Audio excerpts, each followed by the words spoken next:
One question that comes up in referencing Twilight is whether Stephenie Meyer knew what she was doing with her references, her source materials that she drew upon in writing the books.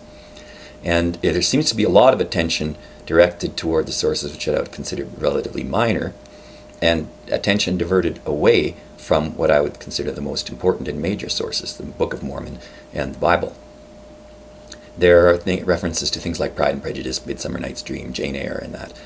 But these are the ones people talk about most, and they seem to ignore what I would see considerable attention to detail made by Stephenie Meyer in other contexts and when talking about references that aren't as controversial.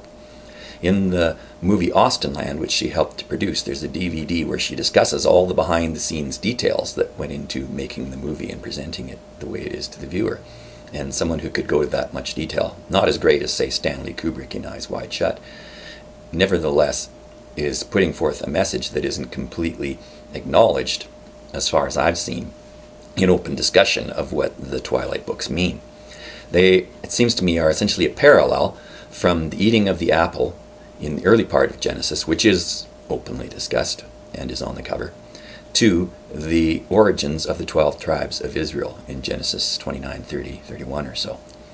Because the novel culminates in the coming together of these two competing lines of monsters and the conception of a child that brings them together, involving a guy named Jacob.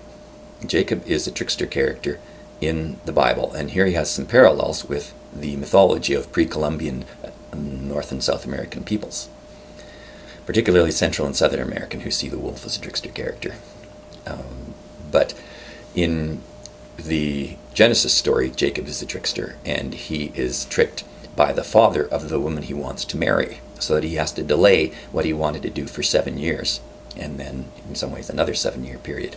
This is the same number of years that it takes Renesmee, the central child figure in the story, to grow up to physical maturity so that Jacob could eventually marry her. So, like the Jacob in the Bible, he has to essentially labor and or wait for 7 years to get his ultimate soulmate. In the meantime, he's associated with another woman named Leah. Leah is the first wife of Jacob in the Genesis 12 tribe origins story. She is infertile at the beginning.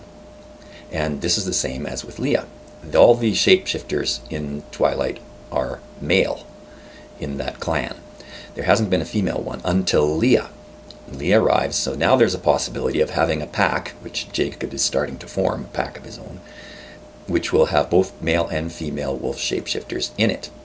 But Leah is infertile, at least at this point in the story, just like the Leah in the Bible, although she later had her womb opened by Yahweh.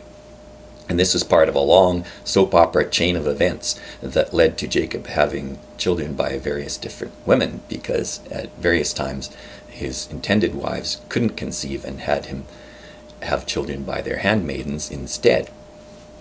And this had off this whole competition of envy and appealing to Elohim in Rachel's case to allow that deity to let her have a child. And Elohim is the creator from chapter 1 of Genesis, and Leah appealing to the other deity, Yahweh, the creator from chapter 2 of Genesis, to let her have a child. So there are these competing factions of monsters, and both of whom in some way offer a chance at immortality, although in the case of the wolf shapeshifter clan, perhaps it's offered too late for Bella to be aware of it and consider it as an option. But this is an immortality that comes at a great price. It's the eating of the tree of knowledge of good and evil, which I would see as a form of death, in that the people who eat it might be interpreted as becoming undead. In the Bible it says you'll die if you eat from this fruit, and yet the serpent says no, you won't, you'll live. So, but in both cases they're not being told of the tree of life. So it's denial of the tree of life to people who then eat from the wrong tree and get this sort of parody of true life. Just not dying but not quite living either, as I would interpret it. And that's what marrying a vampire is all about in the book. So this is the direct opposite then of Christianity. The people that Bella considers as suitors in the book don't have Christ-like powers. They're more like Edward's like a fallen angel. He's encrusted with jewels, much like a description of a fallen angel in the Bible.